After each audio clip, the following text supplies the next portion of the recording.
What's happening, people? I hope you're all well. Big up the chat. Big up my panel.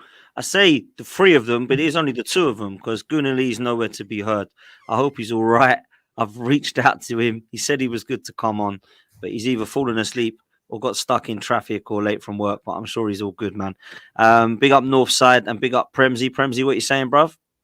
Nah, big up, man. Big up the chat. Big up yourself. Big up Northside. I'm sure Gunali will jump in at some point. He tends to do that, to be fair to him. But yeah, man, all good. Just finished off a show on Saeed's channel. I think a few of the man in the comments, Unknown, was there as well. Get me, he's been on us Arsenal fans, so it's going to be an interesting one, man. But nah, enough love. Smash a like on the video, people. Nice one, man. Yeah, Unknown is a regular listener and he does like to give his opinion. Northside, what you telling me, man? You're repping country today, bruv. Yeah, man. Big smiles, man. Smiles all around. You know what I mean? Listen, we're going to the Euros. Big Portugal, man. I'm good, man. I'm blessed. I'm calm, man. We won 3-2 against Slovakia. So, yeah, man. On to the Euros, isn't it? I'm not going to say I love the international break, but yeah, man, you always got to be repping, innit? So, yeah, man. Love anyway. Big up Premsy. And yeah, love Dan for having me on. Nah, man, you two always welcome. You know that. Premsy, just quickly, what are you all about for club and country situation? What are you about the internationals?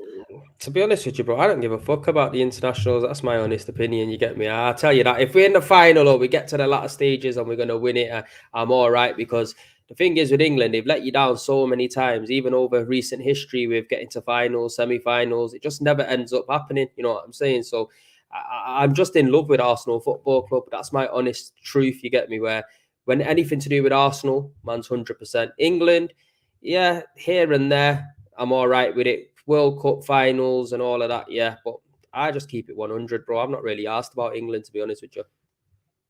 Yeah, listen, that's fair. I'm club over country. I only really care for England when we're in tournaments. So if we're in the World Cup or Euros, I'm all for it.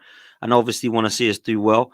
But if you ask me now, do I want to see Arsenal win a title or a Champions League or England win a Euros or a World Cup? I am going to pick Arsenal. And people sometimes don't get that. They think that's crazy. They're like, what? You don't want to witness England winning a World Cup? Of course I do. But if it was a choice between Arsenal winning a Champions League, that makes me feel better than seeing England lift a trophy. So that's the way I see it personally. Anyways, we're not here to talk about England. They are playing later. I'm sure you can go catch up with them if you really do want to. But Northside, let's start with you, bro. Arsenal, there's a lot of talking points with Arsenal this season, and there still seems to be talking points at the moment about what we're doing up top. Now, I wanted to dedicate this show today in relation to that because there's a lot of rumours about Ivan Toney, new strikers coming in. Not so much players going out, but they always seem to be talking about who's coming in at Arsenal next. And I still feel like we are short in certain positions. So before I start going into names and who we think we are likely to be linked with, this current setup right now as this squad stands to you, do you think we're still short? And if the answer is yes, what positions are we short in still, bruv? Yeah, there's no surprise that I think we're short. I don't think that we've improved that much from last year when you're looking at the front three, if I'll be completely honest. We had Trossard last year. I was happy with the signing, but ultimately we need more. I think on our left-hand side, let me start with the praise. I think on the left-hand side, I like Martinelli and Trossard. I like seeing them battling it out, and we've seen that it's drawn the best out of both of them. Not too happy in how Trossard's been managed, because I actually think he come out of pre-season probably our best player. And when he had momentum and he had confidence, I didn't think he was getting selected enough by this manager, in my opinion. But then when you look at the striking option, it's the same striking option we had last season. Eddie Nketiah as backup, and it weren't good enough.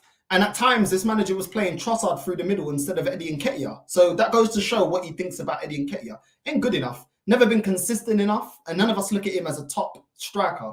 So I still think that we're light. Everyone's happy with Jesus. I'm also happy with Jesus. But we need a 20-goal to 30-goal a season striker. And I know there's not an abundance of world-class strikers, but nobody's going to tell me that we can't do better than Eddie Nketiah. There's definitely strikers out there that are available that we can get that are better than Eddie Nketiah.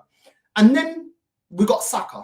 And as I said, when you're part of the people that call it out before it's fashionable to say it, a lot of times you look, there's negative. Saka, we've been saying the last 2-3 seasons, I've been seeing that this kid's getting burnt out. Last 10 games to go of the season, the kid's burnt out. And I wasn't happy with Reece Nelson getting a new contract. I don't think he's good enough. I don't think it protects any value because I don't see his value rising because I think the player that we've seen is the player that he is. And I've not been happy of how we've addressed that. Now we're putting Jesus out on the right-hand side. I think you nullify a lot of the best attributes from Jesus, putting him out on the right. He's able to play it, but I think we need to distinguish from players that can play a position to judging them how well do you play that position. A player can play multiple positions, but their main position they can play maybe an 8 or 9 out of 10. The other multiple positions, maybe they can only give you a 5 or 4 out of 10. And that's how I look at it for Jesus. I don't think he's that amazing on the right-hand side. I don't think he's trash. But the fact that we're having to do that, and once again, moving a player out of his position to fill in another position, well, we did that with Trossard last season, getting him out of the left-hand side, dragging him to the middle. We didn't win the league. Now, because of lack of planning, we're getting Jesus out of the middle and dragging him to the right. You shouldn't be having to do that. We should be able to. This manager's not bought a right winger since he's been at the club. That's not good. It's not good enough. And I just find it hilarious because all these toxic feelings that Puta are always coming out with, oh, the bench is fixed. When we beat Man City for the Community Shield, the bench is fixed.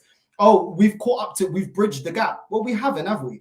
We haven't, because we're having to play players once again out of position. And when we did it last season, we were told we had a light bench. Well, it looks like we have a light bench again because we're having to model the front three around because we don't have adequate rotation in every position, barring the left wing side. So that's how I look at it. If we're serious, then we go out and get a striker and a right winger because it's needed. Yeah, man. Prems, let me come to you with the same question. Do you still think we're short? And if so, what positions? Because I actually, I agree with Northside, but also disagree. I think there's more than two. Personally, I think there's more than two. But I'll let you have your say, Prems. What are you saying? Do you know what? It's one of them. I definitely feel like we do need to really push on now from what we kind of achieved. And when I say achieved, I don't mean the trophies or anything like that, because we know we haven't won anything. But following Arsenal for such a long time and over the last 19 years of having a lot of heartache and not really nothing to look forward to and just about challenging for top four and missing out here and there. And we never really had nothing to shout about or nothing to look forward to every season going down. And with me, obviously, I might see a little bit different to everyone else because, yeah, ultimately you need to win things and you want to win things, and that's what you can brag about and that's what you can parade about, your trophies. But, you know, like I always say, we haven't got any God-given right to win anything. You get me? There's a lot of good teams in this league and you got to compete to be the best. And right now, over the last 2 years, especially 2 years, we've definitely put ourselves in a conversation now where people ain't looking at Arsenal as a joke of a football club. They're taking Arsenal serious. And I do give Arteta credit for that. Get me? I wanted his head at the first couple of seasons, and rightly so, in my opinion. But if he really wants to, I won't say get a statue at Arsenal, but if he really wants to imprint his name into the club's history, now is the time to really strengthen in January, bring in a few more players. I think we need about 3-4 players as well to give us real depth and improve on certain areas. Striker, we definitely need that. Gabriel Jesus, when he's in the team, he gives us a lot, but he is not clinical enough. I think Ivan Toney, the reason I'm banging on about him, even before he got banned, is because he's proven in the league. I think he will come back. He's at the prime of his career. He'll have a point to prove. Get him in there. We've seen that in the title, you put Pedro Neto. I think he's a very good player. I would like him at the Arsenal Football Club, a player that I've rated for a long time. Very dynamic, reminds me a lot of Martinelli. And I think a Martinelli in our team, you see how that kind of player thrives. So I would bring somebody like that in. I'd go for another midfielder, somebody, because you got to look at the age of Thomas Partey now. Realistically, is Jorginho good enough? Is El Nene good enough? Not in my opinion. I'll go out and get somebody that's a little bit younger now who can be ready to step up and replace a Thomas Partey or an El Nene or a Jorginho. And I would go and buy another centre-back, in my honest opinion. I think last season, we've seen what happened with Saliba. He got injured and it kind of went tits up. I think the partnership of Saliba and Gabriel is immense. But we do definitely need another centre-back because let's have it right. Nketiah, we don't really know much about this guy. Get me? I haven't seen anything from him to suggest that he's better than a Rob Holding or he's anything fantastic. Does that make any sense? So I want to bring somebody in, young, hungry, somebody that can give Saliba competition, because in my honest opinion, give it 2-3 years, Saliba will be on his way to Real Madrid. He's that kind of a player. I think he'll honestly be a world-class centre-back, if not one of the top 2 centre-backs in the world, and I rate him very highly. So I do think we definitely need to go out there and strengthen. If we don't do it now, for me, it would be like dragging our heels a little bit, because we'll always be, what if we did this? What if we signed this player? What ifs and all that? It's time for that to be put to bed now. We need to go out there and put the money down and bring in and proper bolster the squad. I think Northside touched on it, Trossard and Martinelli on the left-hand side. That is good. I'm happy with that. And Nketiah, my honest opinion, he needs to be sold. We give him 100 grand a week, number 14 shirt. Yeah, he has come in certain games and done well, but consistently over a 38-game period, can we rely on him to come in and get us 20 goals? I don't think so. On the right-hand side, Northside touched on it as well, Saka needs a rest, man. This guy is being burnt out, and understandably, because he's our best player, in my opinion. But you do need to rotate. You do need to keep fresh legs in the team, especially being in a lot of competitions. We have to make sure that we're rotating correctly. And this season, we have seen the manager rotate, and we haven't seen the free-flowing football that we seen last season, but we are getting the points and we are getting the victories. And I think that's why a lot of people are not really losing the full-on shit with it, because if we were losing and the rotation of bringing in certain players now, it wouldn't be good, bro. So to answer your question, yeah, man, we definitely do need to bring in some players. Yeah, I think that's facts. And let me tell you where I'm at. I'm with both of you and more. And the reason I say and more is because I think it's clear we need a striker. I've been disappointed that in 4 or 5 years, 4.5 years, we'll call it, Mikel Arteta has only bought Jesus. That's it. Northside made a great point. He hasn't bought a right winger either. He's used Saka there. He sold all the other guys, the Willians, the Pepes, they've all gone. Yeah, rightly so. They didn't fit into the system. And if Arteta don't want a player and Arteta's going to stay, you're going to have to get rid of the players, right? So he's used the academy players that he's got and he's sold the players there. So right wing is definitely an issue for me, because as much as Jesus can play out there, what you're doing is you're weakening the centre forward position. So even if you do buy one, if that one gets injured, you're back to square one again. So you need to go and recruit, in my opinion, a striker and a right winger. The reason I have problems in midfield is because I don't see a box-to-box midfielder at Arsenal other than Declan Rice.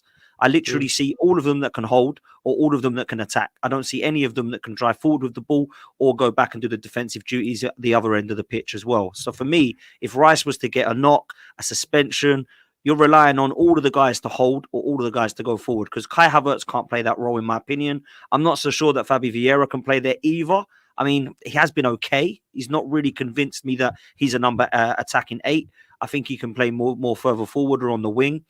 So I think we have problems there. So I'm looking at potentially somebody like Kefren Turam or Yusuf Fofana or somebody like that who can come in and do that box-to-box role. Because know what? Ruben Neves would have been perfect for that as well. I liked Ruben Neves, man. I like Ruben Neves. To interrupt you, Dan. But yeah, man, you got a great point. You're right. But that's why I was saying we need to definitely bring in another midfielder, because Declan Rice, for me, is our box-to-box guy, but he hasn't had the opportunity to really do that. And I think we'll see so much more from Declan Rice if he had the opportunity to push forward. So Thomas Partey, we know he's injured 24/7. So we definitely do need to bring in somebody in that position, man. Yeah, man. And listen, like, you're right about Ruben Neves, because that, for me, he was never going to come because he wanted to go Saudi, which is fine, like so many. But that sort of type of player would have been decent for me on top of Declan Rice. For me, when you're Bruno Gomes as well, bro, big one. Oh, mate. I mean, he would have been the one. He would have been the one for me, 100%. But I look at it and I think Declan Rice was the player to come in as well as a Granit Xhaka. So if you're selling Granit Xhaka and people are saying Declan Rice is the replacement, we do kind of still need another one then. And that's why I wanted Rice and Caicedo. And unfortunately, we were never going to get them with the prices of it. So I still feel there's I think we're a bit short there. And I do believe that another defender, believe it or not, might be needed, because the Asian Cup and the African Cup of Nations means that El Neni Partey and Tomiyasu are out for January. Timber is still out and not back in January. Tierney has been allowed to go. We're still looking short again there, Prems. Like, I'm looking at this thinking Zinchenko gets a knock, Kivior plays there. that means you're praying Saliba and Gabriel don't get injured at all. And we've got 4 competitions for them all. So it's kind of, for me, it's not like, wow, we're short in 7 or 8, but I'm kind of thinking there's at least 3, maybe even 4 positions that we could still strengthen across January and the summer coming up. So Northside, let me come back to you, bro, because we mentioned the striker. I just want to come and talk about some of these positions.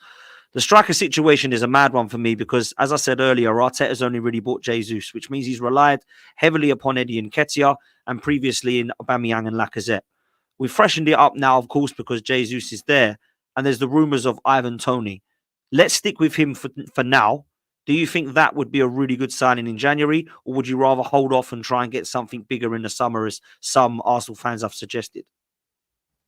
No, I don't really see what the bigger signing is. If you're going to go get Osimhen, you don't know if he's going to be able to adapt to this league. Is he going to be a Werner? Is he going to be a Darwin Núñez where he doesn't, hit the ground running? Is he going to, hit the ground running like Haaland? It's a gamble because he's not accustomed to this league. We don't know how he would fit into this league.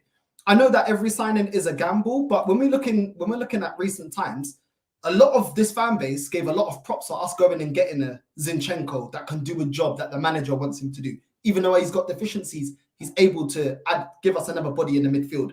We gave props when the manager went and got Trossard. We've seen how well he played in this system last season, and he even played as a striker, and it looked like he was a natural striker. He didn't look like he was playing out of position. Then we praised Gabriel Jesus. You know what I mean? Like getting him in and how well he adapted to the team. These are all players that were already within the Premier League. And I'm all for getting the talent from the lower teams. I've seen Man United doing it, getting Berbatov from Tottenham. You know what I mean? Going and getting Tevez and getting these players from their rivals. So why can't we? How long did we... I remember this club being a feeder club for Chelsea and Man City. And a big part of their dominance going up and challenging was us giving them players, Adebayor, Nasri, 100, Ashley Cole, 100. Do you know what I mean? So there's no surprise that in history and in recent times, when you buy in the Premier League a top player from a team that respectfully is not as big as you, it's an instant impact. And if we're buying in North side, Liverpool, bro, prime example, Southampton raided the shit out of them. You get me? And they built their foundation for the success of what they achieved.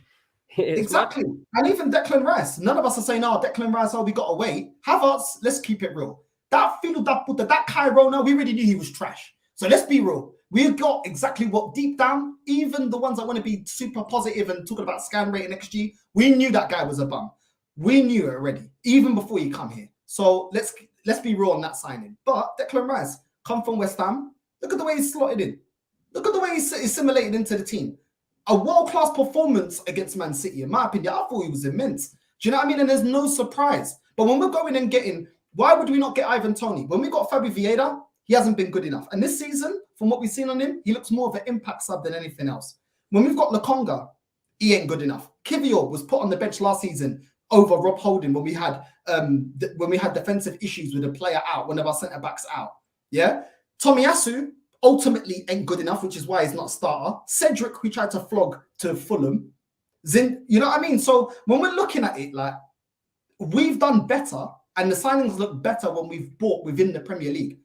Go into these other leagues and buy. I'm not saying don't do it, but at the end of the day, we are back in the situation we was in last season. And this is why when people say, you're toxic and negative. No. The same problems from last season still remain. Last season, we had to address the light bench in January. This season, well, what a surprise. We have to address the light bench again in January. And this is why I'm not so convinced. We need to go get Ivan Toney. Technically, he's a baller. He can control the ball. He can do a lot of the work that Harry Kane does. I'm not saying he's Harry Kane level, but he can do that. He's a techie baller. He's not just a fox in the box like Aubameyang was. He can do all of that, and he can score goals, and he's a better goal scorer than Jesus. So I don't even think you need to change the system up that much for an Ivan Toney, because technically, he's up there with Jesus. So we can bring, Saka into the game, Martinelli into the game, whoever, Trossard into the game. He can he's good at build-up play. I've seen him score set pieces. I've seen this guy score different types of goals. So he gives you a range of different, ways to score goals. Why would you not go get him? Instead of going out and getting an Osimhen when you know that Napoli, they're not going to give it to you for peanuts. Look at how they dealt with Koulibaly. And you don't know if he's going to bang. This manager has to win a major honour this season. Otherwise, in my opinion, he needs to be sacked. So you go for the more proven and tested player, which is Ivan Toney. You know, at the end of the day, just because he's not foreign, he doesn't have a foreign passport, he doesn't have the slickest hairstyle, and you know, I mean, there's a lot of favoritism. Like, who's the actual better player that we've seen? Ivan Toney. Just go and get it done. Do you know what I mean? Like, I don't even think it's a conversation right now. Like, Osimhen is not world class. And really and truly, if we look away from Ivan Toney, last thing I'm gonna say on it, what other world-class striker can we get? We're not getting Lewandowski. We're not getting Benzema's over the hill. What world-class? There's a lack of world-class strikers. So just go get Toney, because anyone that anyone names isn't clear of him. Yeah, and then the other ones, we're not going to get Mbappe. Let's just keep it real. We're not getting Mbappe, and we're not getting Haaland. Outside of them two, every other striker is thereabouts. But Ivan Toney is the one that's probably the closest proven. We're not going to go get Harry Kane. He's just moved. So just go get Toney. I think it's a no-brainer. Yeah, Prems, what are you saying about this Toney stuff, man? Do you know what? I think Northside's bang on with a lot of what he said in regards to looking at the Premier League and bringing in players from the Premier League. I remember before the season started, I was on loads of podcasts. I was saying, look, Ivan Toney, for me, if we can't get him, bring in somebody like the likes of a Mitrovic or even Ollie Watkins. At the time, people were laughing at me, but it makes so much sense. Like Maddison as well. He was another one that I wanted Arsenal to bring in instead of Havertz. People saying, nah, he won't be able to play that position, this, that, and the other. Look what he's doing at Tottenham. So I think looking to the Premier League is probably the best way forward, because it's a big risk going out and getting somebody from a different country, because A, they have to learn the language, B, they have to settle in the area and the city that they're in. They got to get to know their teammates. We're in a position now where we need to go on and achieve. And we all seen, even the likes of Dennis Bergkamp, Thierry Henry, great players of the past, they didn't come in and settle in straight away. It does take a little bit of a period to settle in. So we do need to look at it. I think if you look at the all-round ability of Ivan Toney, I think he suits us right down to the ground. It gives us two different playing styles, in my opinion. I think Toney's a lot more physical than Jesus. He gets his head on the ball a lot more. He's better at hold-up play, and he's a clinical finisher. He's better with his back towards goal, in my honest opinion. So I think it gives us a plan B. It gives us something different. And I think a lot of Arsenal fans are after that, to be honest with you. I think we all knew from last season, the goals were getting spread out around the team, and that was great. But we all know that we needed a different option, a plan B. And it was said time and time again, because once you get found out and you don't really have anything else to turn to, it can become very sticky. So I agree. I think we definitely need to be going out there and getting Toney. But my honest opinion, I know this is going to sound mad, but I can't see Arteta going in for him. And if he does go in for him, then happy days. But I believe that he's going to put all his chips in Nketiah. I think he's giving him 100 grand. He's giving 14 shirt. I think he's really going to be giving Eddie Nketiah that belief. And I think Tottenham will end up with Ivan Toney. That's where I think he'll go. I think they've let Harry Kane go. They've got a bit of money in the bank. And if you're looking at, for example, if you look at Toney, if you're him, would you be wanting to go to, say Arsenal's out the running, would you look at Chelsea and think I'll go there? Or would you look at Tottenham at this moment in time and think I'll go there? Because if I was Toney, I'd be looking at Tottenham thinking they look like they've got a style of play. They look like they've got a manager who's really hungry. And they're doing all right in the league right now, where Chelsea is going to be, it's a rebuild job. He's at the peak of his career. Is he going to want to move on to that club with a lot of negativity around it? I don't think so. But if we're serious, then we have to go in and get Toney, because like Northside said, there's not many strikers in world football that we can probably go and pinch right now. Where with Toney, there's a touch on Ferguson. I really like Ferguson, but are Arsenal going to be paying Brighton 100 mil for him? Because that's what they're going to be asking for him. What is he, 17, 18 years old? Like, he's got a very high ceiling. I can't see Arsenal going and paying that kind of money for Ferguson. Toney, 50, 60 million, get it done. Happy days. Honestly, complete and utter facts from both of you in relation to Toney. And what I don't like is some people that are saying, nah, I'd rather go and wait until the summer. Why are we always on about waiting all the time? I can't stand this. Let's just do it now. Why do we have to keep waiting? I understand that Evan Ferguson might be a better centre forward in 5-10 years. I get that. But in 5 years, 10 years, we might not have Saliba. We might not have Saka. We might not have... We don't know. So how about just win now? I'm sick and tired of waiting. We've waited 20 years for a Premier League and 30 years for a Europa League. So if there's an opportunity for us to go and buy Ivan Toney, you go and buy him. Last season, I think only Haaland and Kane got more goals than him in the Premier League, and he's available. Evan Ferguson looks unbelievable at 18 years old. Score a hat-trick the way he did against Newcastle, to come into the system the way he has, and to come onto the scene the way he has. No doubt he's going to be the next best thing in that position in the Premier League. I've got no doubt about it. If you can go and get him in the future, of course. But right now, I don't see him available, and he's going to cost a lot of money if we wanted him in January, right? Toney is clearly available. He's made noises that he wants to come to Arsenal. They've made it clear that he's probably going to leave. Brentford look like they're moving on without him and looking at how they can go move on the future without Ivan Toney. Let's just go and get this guy. And people also say, if he's 28, so was Ian Wright. So was Robert Pires. I didn't sit there and sneeze at those two. When we got them, I was like, boy, this is, I didn't start Dan, crying. can I quickly jump in here for a sec as well? Because there's one thing that I want to mention, and I think this is where we'll see Arteta's character, because I honestly believe he won't go in for Toney because he doesn't want to ruffle the feathers of Jesus. I think he begged Jesus to come to Arsenal, and he's come to the club. I don't think he wants to upset Jesus. I think he wants to be a man of his word to the player. And that's where I think the stumbling block's going to come in between Toney. If he goes and moves Nketiah on, then yeah, fair enough. He's created a bit of room. But who can you really see Nketiah going to in January? How much would we charge for him? 40, 45 million? Because, obviously that's what I would want for him. I know that people might say, beg to differ if he's worth that, but he's still young. He's potentially got a high ceiling in a team like Crystal Palace or a West Ham or somebody like that. 45 million now is the new 25 million. So is somebody really going to come and give Arsenal the money to move him on? This is where I see the stumbling block. This is where we're going to see if Arteta's got that character and that personality, not to only rustle the feathers at the back with Aaron Ramsdale, but to do it up front with a signing that we all know he begged to come to Arsenal. Trust me, because we didn't see us signing Jesus for a long shot. I just wanted to say something to what you guys are saying.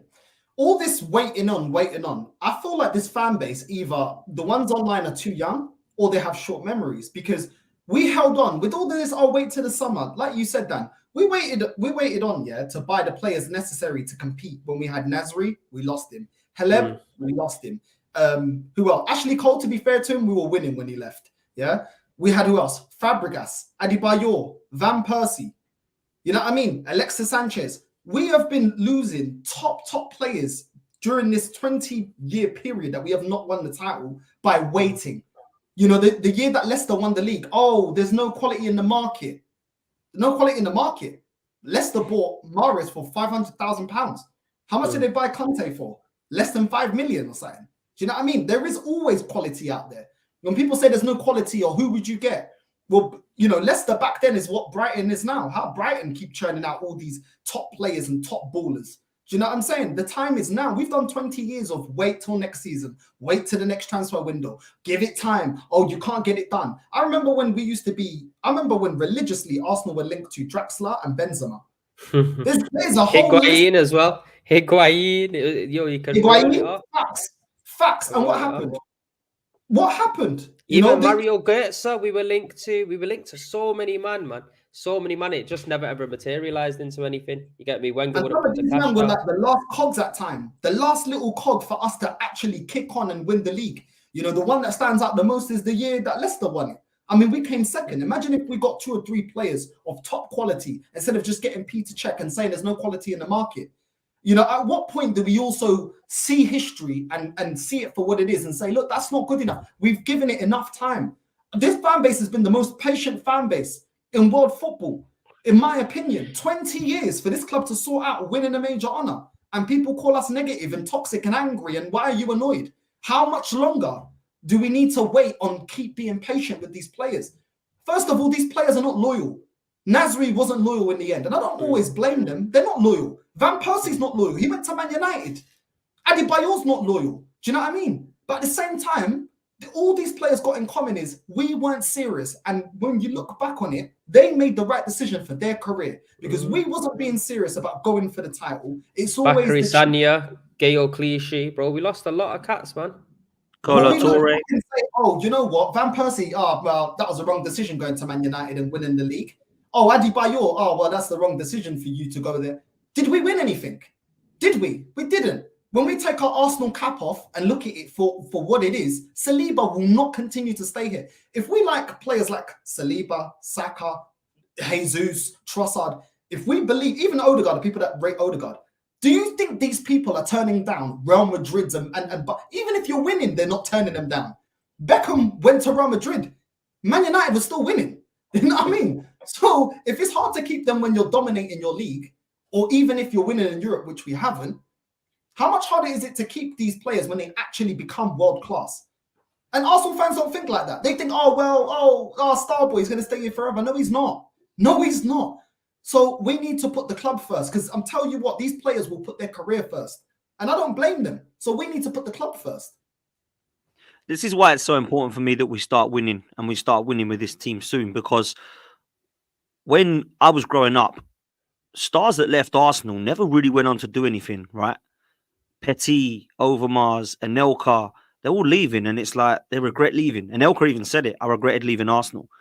Then we moved to the Emirates, and it's the complete opposite of that. And Northside's just given, 8 examples of players that have gone on and won something. People calling Nasri all the names under the sun. What did he have around his neck at the end of the season?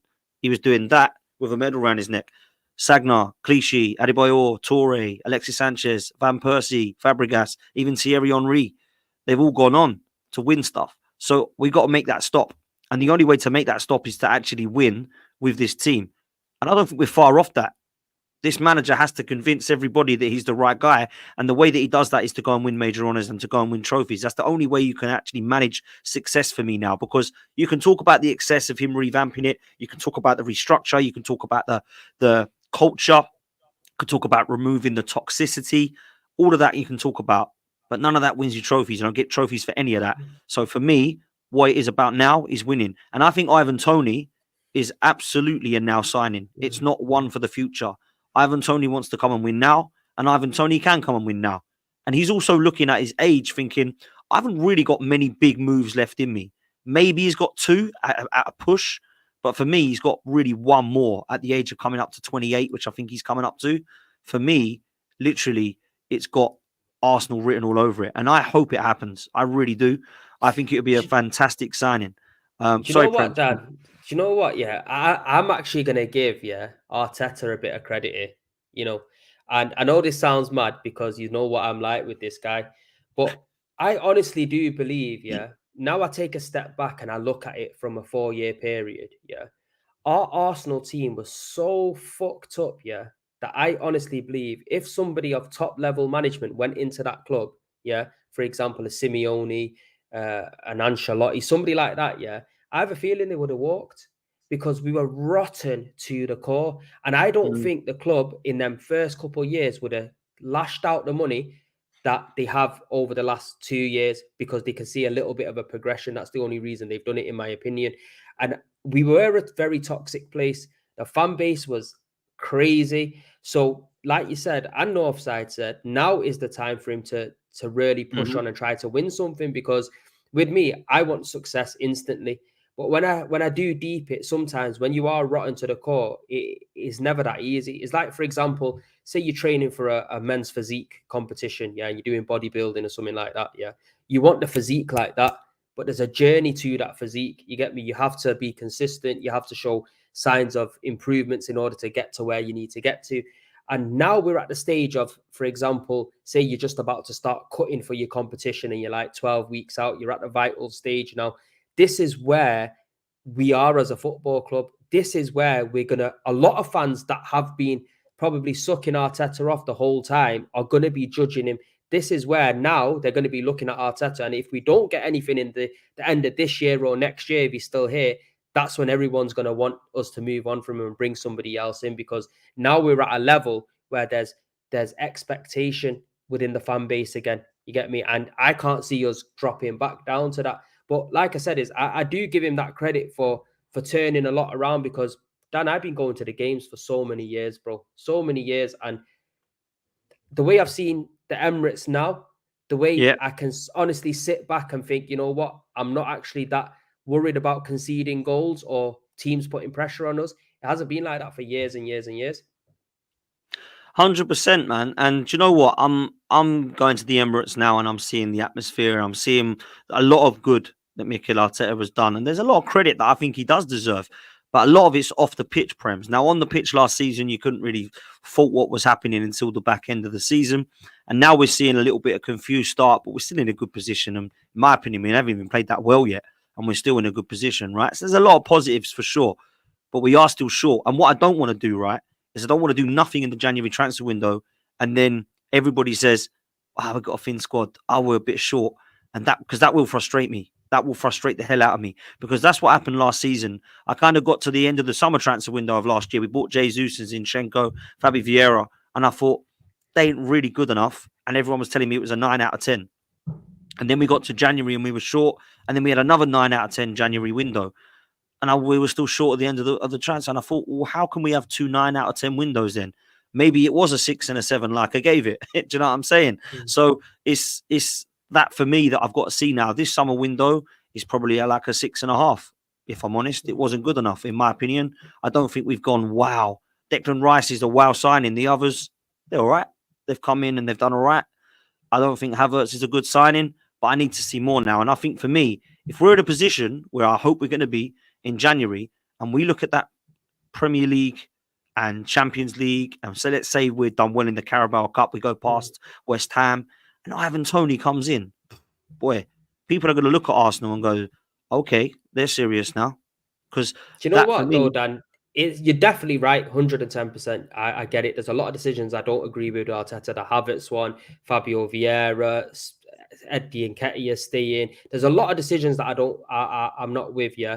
However, we are in a position now where even if Arteta did go in, say, the end of the summer, if he left and somebody like a Simeone came in and took over, the team's in a much better, stable state now for that manager to take the reins 100%. and take us to the next level. Because when you look around the team now, you've got the likes of Saliba, you've got the likes of Gabriel, we've got 2 keepers in the ranks, we've got Saka, Martinelli, Odegaard, we've got Partey, right? There's players in there now where even if Arteta doesn't cut it this year and we go and get somebody else, we can see that progression now. But we've not got to this stage. You can still see a future, such a long can't you? time. Yeah, now we can, bro. For 19 years, man, sitting there fucking slamming my head off the wall, bro, because we've been fucking dog shit. Nah, serious, that's what it was. But I'm not deluded enough to not sit back now and think, you know what, right now where we are, whether we continue with this manager or we move and push on to a new manager, is looking better for us. Yeah, much better for us now than what it has been over the last 19 years, bro. So you are right, man. We need to see fucking signings in January, signings in the summer, if he is staying here. And we need to really push on now, because you only get this wave every now and again where you're pushing near the top. You got to make it count. We've seen Liverpool and City doing it for 5-6 years. In that time, Liverpool won the title once. You get me? We need to make sure we at least win one fucking title. I'll tell you that much for free, because this City team ain't going anywhere anytime quick. Well, listen, Man City are unbelievable, and I still think it's going to be tough. Before I come to Northside Prems, I just want to ask you, because Northside knows this. Me and him were having a chat before we went live, and we were talking about Eddie Nketiah. Now, Eddie Nketiah is a little bit of an Iwobi or Welbeck. He gives 110. He's never going to be an Thierry Henry, but he's always going to give you 110%. Brings you drive, brings you energy, brings you intensity and press, right? But I want to see him bringing me goals. This guy has scored 2 goals in the last how many games at Arsenal? And the chat can have a guess at this as well. How many games has it taken Eddie Nketiah to score 2 goals at Arsenal? These 2 goals have come against Fulham and against Man United, was it? Who else was it? Who was he scored against? No, Forest. Sorry, Forest. Fulham and Forest. Last year, innit? He scored against. He scored against, right? So the 2 goals that he scored this season, how many games has it taken him from the back end of last season to now? How many games do you think it would be? 12 games has gone in to the chat. Do you know what it is though, Dan? With it before, obviously, I think there's levels to this. You get me? There's levels to football, and you know what? When he first come onto the scene, I thought he'd be a bagsman, because you can't deny in the under 23s he was fucking killing it. In the under 21s for England, he was scoring loads of goals. Yeah, he was, man. He was a little bit of a fox in a box like Jeffers, wasn't he? Do you remember? Yeah, years ago, he had that, and we thought the same. Bro, there was a comparison to Ian Wright, bro. People were throwing around back. Yeah. Get me saying that he reminds of Wright, but the thing is, he's had plenty of opportunity in the league now. You get me? and he's not at the level of Arsenal where we can rely on him. He's the level of a Crystal Palace. That's me being honest. A level of a Southampton, level of a team lower in the Premier League. You get me? And this is why I'm not really surprised with this Eddie situation, because I've never really expected anything of him. When I seen him for the first few times, I thought, nah, this is why I was kicking off with the Balogun situation, because the point of loaning a player out is to see what they've got. A guy scores 22 goals, he comes back in pre-season, you don't even give him a kick. Yeah, if you're saying he's got a bit of an attitude problem, or he wants this and he wants that, he's demanding game time, you know what? Credit to that player, because that player believes in his ability. You as the manager have to, and this is something that I really want Arteta to fix. If he is going to stay here, have that ability to put your arm around a player, make things right, and make them understand, because that's the whole point of management. You get me? So I don't know. I think with Eddie Nketiah, bro, it's looking like 15, 16 games, bro. It's mad. Mate, it's mad. It's unbelievable, the number. I heard it today and I wanted to check.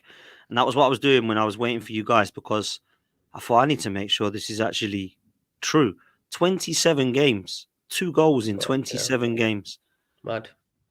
It's unbelievable. And, you know, people have spoken about how he scored 16 goals in 16 starts at the Emirates. That's great. But in the last 27 Premier League games, I've got it on Transfer Market here, he scored 2 goals. And that's come this season, one against Fulham, one against Forest. That's mad.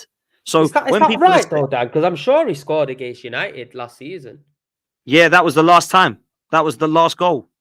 That was the first. That's game 28. So has he not scored? He scored against Forest and scored against United. That's it. Yeah, so he scored against Forest and United. Forest and Fulham. There is 2 goals this season. The last goal he scored for Arsenal in the Premier League. I don't know about Europa League and all the other games.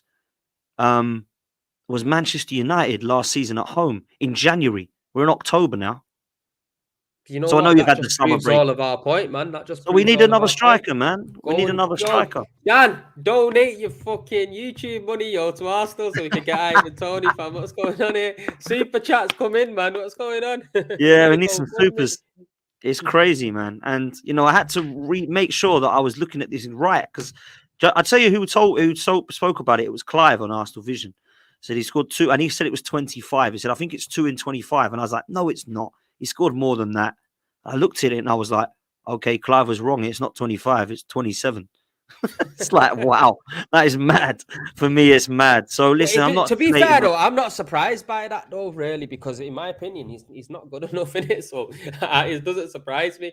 Where if you look at a player that you expect to be putting the goals in the net, then fair enough. But with Eddie, bro, he's not one of them where sometimes I really hate players. I'll be honest, I'm that guy that sometimes, like with Havertz, I hate the guy.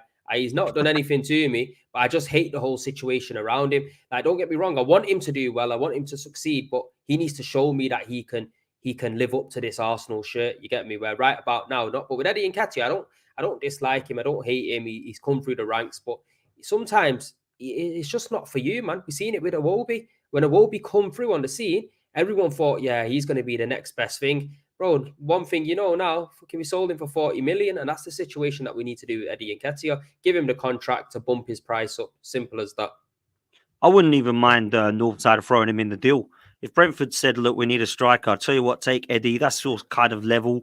100%. And then we give money plus Toney. Do you know what I'm saying? I wouldn't even mind that so much. But last position I want to talk about is Pedro Neto. He's a player that's been linked. I really like this guy, man. I've always liked him. I know he gets injured. I get it. He's injury prone or whatever you want to call it. But they ain't niggly injuries. They ain't, oh, his ankle's gone again. Oh, his muscle's gone again. Oh, it's his thigh or hamstring gone again. They were quite, I believe anyway, and correct me if I'm wrong, guys, and in the chat, I believe they were quite serious injuries. So it's not like, oh my God, this guy keeps crumbling and he's made of glass. They were actually quite serious ones. I think this guy's an absolute baller, Northside, and I'd love him at Arsenal. Yeah, rate him for Portugal. I rate him where he's at now, and I'd love him at Arsenal. Should get it done. Definitely a player that I like. Technically very good. Technically up there with Trossard. Wouldn't say as good as Trossard, but technically I think Trossard, I really rate Trossard. But I think he's baller, absolute baller. He was on the bench for Portugal against Slovakia. And yeah, the type of player I'd love to come to Arsenal. And yeah, we just need more competition on that side. And like I said, a lot of people before we brought in Trossard a lot of people were saying that they were, oh, if you get Trossard, it stunts Martinelli's growth. To be honest, I've seen that.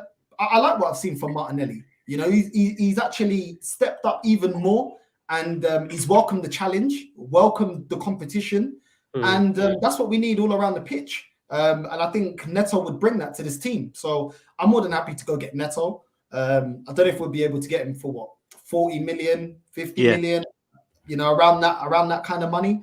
But we should do whatever we can to make it happen. I don't see why not. I don't see why not go out there and get Pedro Neto. I think he's an absolute baller. Yeah, man. He's a player that I always look and I always think like, bro, you would be balling out at a bigger club, you know. But I don't know if we're going to go and do that. You know, we re-signed Reece Nelson. We've re-signed Eddie Nketiah. Are we just going to do the cheapskate thing? Or are we going to change and go out there and get it done? But for me, in the signing, yeah, I'd be happy if we get Pedro Neto. So what does this mean, Northside, for Emil Smith-Rowe? Because there's links already, you know, rumours are going to be that Newcastle and Aston Villa are both linked with Emil Smith-Rowe. Apparently in January, they're going to go for him. I don't like the way this has turned out, if I'm honest with you, with Emil Smith-Rowe. I don't really know why he's being overshadowed by some of the other players, like the Fabio Vieiras, the Reece Nelsons of this, like the Havertzes. But he is being. I can only think that he's not impressing in training. He hasn't quite come back as the same player from his injury worries of last season. But I know there's a player in there, Northside, so I do not want this guy to go. But if we're going to get Pedro Neto and Ivan Toney, look at Eddie, Vieira, Havertz, Nelson on top of Jesus, Saka and Martinelli, they're all ahead of him. Do you think he might go, Smith-Rowe? It's a hard one because if Smith-Rowe is sitting there thinking, why am I not getting my opportunity? At the same time, you've been injured. So a lot of times this manager hasn't been able to pick him because he's been injured. But a lot of this fan base, when we got Declan Rice, were crying out for us to get rid of Partey because he's injury prone. Well, the time that we've had ESR, he's looked like the most injury prone player out of everyone. So by that metric, I don't want to see no Arsenal fans crying if we get rid of him. I didn't want to get rid of Partey, and I don't think he's injury prone. I just think he's had a bad injury record since he's been here. ESR, for me, it's hard because he hasn't been able to develop the way Saka has. Saka and Martinelli are fit more time than not injured. ESR hasn't really had I can't even remember him having a season where he's been fit. And you know, when you're a young player and you keep getting these injuries, it's hard to develop. It's hard to gain momentum and build on your game because as soon as you build momentum, he's injured again. So for me, I'm not too bothered if he goes or not. I haven't seen anything to warrant me thinking he's amazing. At the same time, I don't mind keeping him if we sell him to make funds to go and get Pedro Neto. I would take that deal. I'd sell him because I don't rate ESR like as much as I rate Pedro Neto. But yeah, I with ESR, I just feel like I may be wrong, but he reminds me a bit of Diaby when we had Diaby. And he kept getting injured. He kept getting injured. Every time he plays, he looked a good player. Because ESR this season, when he's played, he drives forward. You know, unlike people like Jorginho and other players like that, he drives forward. He offers us something going forward. And he always, you know, he's always trying. He tries to take shots. He tries to make things happen. And I like that about ESR's game. But at the same time, if you're not available, I mean, what's the point? You know what I mean? At the same time. And I think we tried a long time for Diaby to come good. I remember with Wilshere as well. He started getting some bad injuries. Wilshere's career started dipping as well. And because of the time in his career that ESR is getting injuries, I don't know if he's going to be able to sustain a whole season of being injury-free. And because I'm skeptical of that, I wouldn't mind selling him and adding that funds to getting a Pedro Neto. And then whatever money we've got, go out there and go get Ivan Toney. That's how I look at it. Now, it's interesting, Prems, because the ball at his feet, he reminds me so much of Jack Grealish, Emil Smith-Rowe. And I think at this age right now, I think that if you was to go along a career path of where he should be developing, I think he should be a better player than Jack Grealish. And that's mad to say that because Jack Grealish is doing mad things at the moment. But he was not as good as Smith Rowe at his age, in my opinion, anyway. I thought Jack Grealish was very good, but he was nowhere near what I saw anyway at Aston Villa of what Smith Rowe was doing a couple of years ago. 12 goals, 7 assists, top scorer at Arsenal, come through the scene and really changed things for Mikel Arteta, if you remember, after losing Against to Chelsea, Villa yeah. and Burnley and against Chelsea. Exactly. So I thought to myself, this is a really good timing for him to come onto the scene. So I want you to talk to me about if we were to sign Pedro Neto, first of all, what you think of that signing, but also what this might mean for both Emil Smith-Rowe and also Reece Nelson, man. First of all, the Neto situation, I think we should definitely go and get him. I think he gives us the ability to play on the right-hand side as well. And it's like having, in my opinion, he plays very much like Martinelli. He's very direct, takes players on. He's got a good shot on him. He's not scared. He's a player that I think would suit this Arsenal team right down to the ground. And it gives us that ability to then rest Saka when Saka needs to get rested, because we don't want Saka to become one of them players where he's getting used 24/7 and then he just ends up doing his ACL or something like that, and then it can end up ruining his career. We need Arteta to be a good manager and actually manage players, and this is where I think the ESR thing comes into it, because for me, I would want to keep ESR. I think last season, he did manage to play quite a few number of games. I think you touched on it, the Chelsea away performance where he kind of saved Arteta a little bit, brought him into there, and Emil Smith-Rowe was unbelievable. And the thing I like about him, he's a goal scoring midfielder. For me, he's a number 10. He's not a winger. I think we need to rotate him with the likes of an Odegaard rather than bringing on a Fabio Vieira, in my honest opinion. I think with Odegaard, we've seen him. We know he's a quality player. A lot of Arsenal fans like him. But there's a number of games where Odegaard goes missing. And I think in them kind of games, be man enough, be brave enough, take him off and let Emil Smith-Rowe play in the number 10. And I think we play Emil Smith-Rowe in the number 10, you'll get a lot better out of him. And it's about managing his minutes. You manage his minutes correctly, he shouldn't be getting injured. That's just how I see it with the Emil Smith-Rowe situation, because I don't think we need to let go of an Emil Smith-Rowe to bring in a Neto. I just think we need to relocate Emil Smith-Rowe rather than playing out wide left or whatnot, or we need to play him as a number 10 and rotating with Martin Odegaard. That's how I see it. I think with the Reece Nelson one, yeah, he came on, he put in a few good performances. And I must say, at a time where substitutions that Arsenal were making, nobody was really grabbing it by the scruff of the neck. Reece Nelson, every time he got his opportunity, he was grabbing his opportunity by the scruff of the neck and trying to make things happen. And I think ultimately that's what got him his contract. But if we have it right, if a Pedro Neto comes in this team, I think Reece Nelson's definitely getting pushed back. He's not really going to be in the situation, so he'll probably end up moving on. I think we loan Fabio Vieira and we keep Emil Smith-Rowe, but actually give him game time, because without a player getting game time, you can never really see the best of him. Let it come to the end of the summer. If it doesn't work out and Arteta just doesn't like him, he doesn't give him the game time and he's injured, then yeah, maybe sell him and try to bring in somebody else.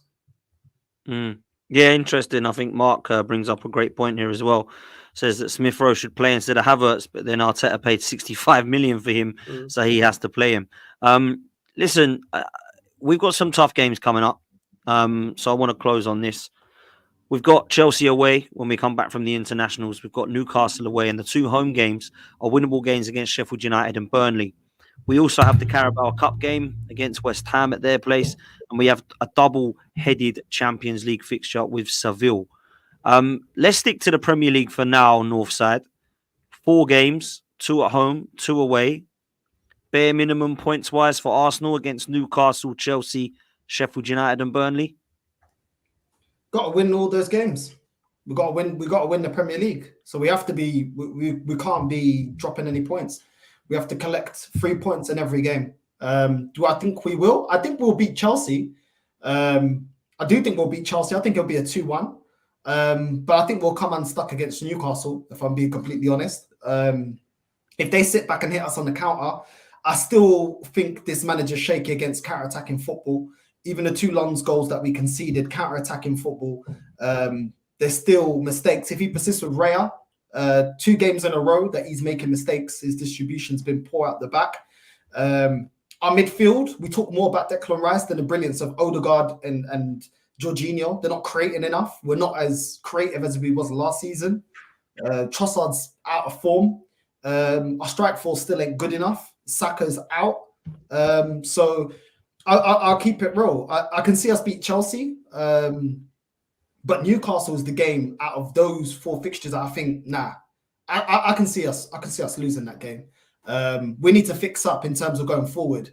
Because I was not impressed with the way that we were attacking Man City in that game. I think our defense kept us in that game. But that game, we had a bit of luck and we read our luck, and I was happy that we won. But ultimately, going forward this season, we're not looking that great. And people are talking about controlling the game. But I don't think that you can continuously, control the game and sit back, because when you play the sit back football, you need a goal scorer, and we don't have a ruthless goal scorer going forward. So that's why I'm very skeptical still about how our season's going to pan out with the next couple of games.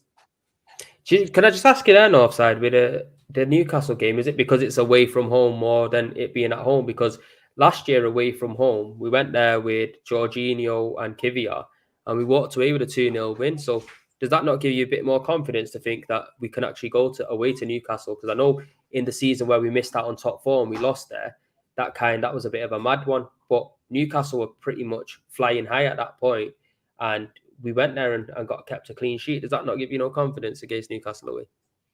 No, it doesn't. With Saliba back and Declan Rice in the team. It doesn't give me any confidence, bro. And I'll tell you why. Because at the end of the day, I still don't believe in this bench. And we've regressed from last season. I think a lot of people are using this control narrative as a way to paper over the cracks. I don't think we're looking that great. The manager's still persistent with Zinchenko at left back, which can always be a calamity.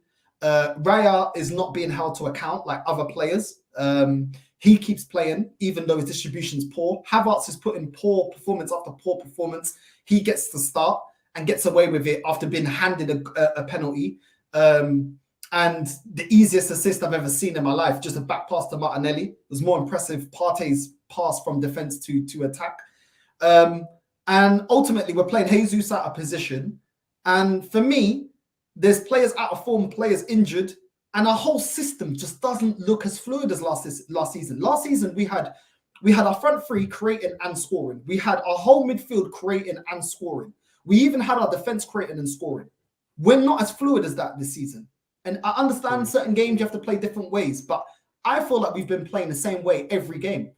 And just because it hasn't bitten us, I don't see that we can sustain this, because I don't think we've got the personnel to sustain this style of football, if I be completely honest with you. So that's why I'm looking at it more skeptical. We were way more fluid. We were less predictable. We were creating more chances. We were taking more shots. We looked a lot better last season, bro. This season, we don't create enough chances, and yet we need to put those very few chances away when we don't have killers in the team, and our only player that is really a killer in Saka is out. So that's why I'm very skeptical of it. Do you know what, though? I do hear that, but to be honest with you, bro, I expected us to get beat by Man City, and we didn't. We won the game, and this is what gives me a bit more confidence, because against Newcastle, this season coming up, we are having the likes of our best defense. And even though we have, I fully get, in my honest opinion, I don't think we've been the same team as we have last season. Free flowing football, creating chances upon chances. But last season, teams could get at us. You get me? This season so far, I think we've kept 4 away clean sheets. You get me? Which you got to take that into account. And when I do watch the Arsenal games, it's not like teams really create opportunities against us. And that's the thing that gives me a bit more hope to think, you know what, when we do go away to these big grounds, City, Newcastle this year, we're better suited to playing them this season rather than last season, because for all the free-flowing football we did have last season, we were conceding goals and we would leak goals. You know what I mean? It was a matter of like outscoring teams. So I do hear what you're saying, but after the City win, it's give me a bit of fucking belief, hasn't it? I think it's balanced though, Premzy. We're never gonna. Let's be real. You said it worked against Man City. It's never gonna work against Man City to go there and outplay them at their football. Do you get what I mean? So that tactic is correct for that specific game. But the fact that we're playing like that every game, we need a balance of what we're doing this season to what we're doing last season. It can't be either way each game. And I feel like we try to go toe to toe with City every season and get smacked up. You know what I mean, bro? I know exactly what you're talking about. So this is why I'm saying, as these boys changed, is there a bit of a mentality switch here? Because there's one thing you can't deny, bro. People ain't creating chances against us, and I watch it with my own eyes. I don't feel like even last season when teams are coming at us, you do get a bit nervy and you think, oh, it looks like we can concede one here. But this season, I don't really get that feeling. You get me? I do feel like we're a lot more solid. And I don't know whether it's the three of Declan Rice and Saliba and Gabriel that are making me feel like that. Because obviously we didn't have a Declan Rice in the team last season. And the one thing about Declan Rice, he does break up the play very well. I think Thomas Partey is better at his passing and progressing the ball, in my honest opinion. But I think the way Declan Rice breaks up the team and drops in between the two defenders, his positioning is mad. And that's why I think basically that we're better suited defensively. I just need to see more in the attacking front. And that's why I say Ivan Toney's a must, bro. He's a must. Yeah, Ivan Toney is a must. And listen, to close, this is where I'm at with these few games coming up. You want to win a title, you can't be dropping points at Sheffield United or Burnley, that's for sure. So that's got to be 6 points, right? Then you go into the Newcastle and Chelsea games away. They're more difficult. I'm not going to sit there and lie and say this easy. We'll be 4-0 up. This is not, it ain't going to work like that. Even at Chelsea, people are a bit nervy about it. I'm not so sure why, personally. The reason that it fills me with more confidence of late is because actually we've got our best 11 to pick from. Saka, I don't know. Not sure. I guess he's fit, but who knows? But the rest of them, I believe, are. So if we can go into that with a Trossard and Martinelli and Jesus front three, if we can have Rice, Partey and Ødegaard in midfield and the back five that we've been playing, I feel confident against Chelsea and I feel confident against Newcastle. I would accept 10 out of 12 points, but obviously I want 12 and I think we should be getting 12. But I wouldn't be walking away with 10 points from them 4 games thinking, that's it, the title's over. I'll be thinking disappointing that we dropped points, but you know what? Difficult game. St. James's Park, hostile, very difficult. They've made it difficult for us. They've been playing well, so fair play. But for me, Ivan Toney and Pedro Neto are 2 players I think we absolutely must go and get in January. And I don't care if the Cronkies are saying, no, we ain't got no money, find it. Because it will be another 110 million probably, but we're going to have to go and get it. Because for me, we've got to be capitalizing and maximizing every single window. And this one's no different for me. Ivan Toney has made it clear he wants to come to Arsenal. Pedro Neto, I know for a fact, is not going to sit there and go, I'd rather stay at Wolves, bro. He's going to want to come to Arsenal, right? So whether Wolves want to sell him or not is a different. They could be in trouble without him. His creativity. I think he scored 4 goals already and created 6 or something mad like that. So for me, it's all about maximizing this window. So I think we'll be in for potentially for a bit of a treat with all of our players back, because I'm really, really, really looking forward to this midfield trio, man. We haven't seen it yet. Partey, Rice and Ødegaard. That's the 3 that I want to see. I really hope Saka's fit so we can finally see Saka, Martinelli and Jesus. And then I'm confident. And it might be the old Arsenal we see from last season, Northside, with Rice instead of Xhaka. And that's what I'm hoping, man. Some free-flowing football and some football that we're proud of and that everyone's looking at and going, okay, Arsenal have turned up. Slow start, but you know what? They weren't, looking horrendously bad. Now they're back. So that's the way I'm seeing and praying and hoping onto that anyway, because we're going to need it, because Man City are going to be, I tell you, I wouldn't want to be Brighton, by the way, who they've got next, because they are going to be pissed. They're going to be pissed because they've lost 2 of their last 3 games, or 3 of their last 4 games, actually, isn't it? So they're going to be well up for it, man. They're going to be up for proving a point. Rodri's back as well. So I'm actually expecting City to go on a bit of a run now. So that's what Arsenal need to do. Listen, we're going to end it there. Big up all of you for being in the chat. Big up both of you for coming on. Premsy, let people know how they find you, bruv. First of all, thank you for having me on. Big up Northside. Big up the chat as well. Make sure you guys keep it respectful in here as well. Whether you don't like someone's opinions or not, it's their opinion. You get me? If we all had the same opinion, it'll be boring. There'll be no point us doing these kind of shows in it. So just make sure you keep it respectful. Smash a like on this video. Go and follow me at Premsy TV on YouTube. I would appreciate if you hit a subscribe on there, and Premsy_AFC. Keep an eye out as well. Tomorrow should be dropping a video with Carefree Lewis for the Arsenal and Chelsea preview. Nice one, man. Make sure you go and do that. Big up Prems for coming on. Make sure you go over to Premsy TV, people, and do exactly that.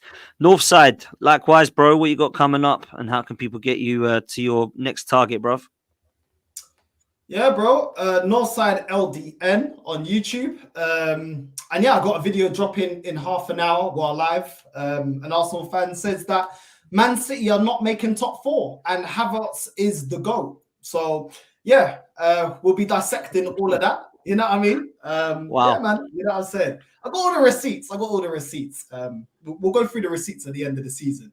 You know what I'm saying? But yeah, I got all the receipts. So yeah, it'll be fun. But yeah, I mean, it's for, you know, the people that got tough skin, the ones that, you know, are very easily rattled by what I say. Maybe stay away. Maybe it's not for you. But yeah, everyone is welcome. But yeah, man, Northside LDN, Dan, love for having me on. Premsy, love every time, man. Love every time.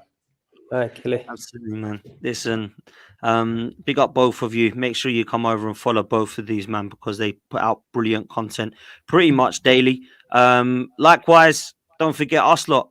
Make sure you hit a like. Make sure you subscribe. Our next target is 13K. So make sure you're part of the community and you spread it and let people know. Share the love. We're gonna see you out and see you next time. Up the Arsenal. Take it easy, people.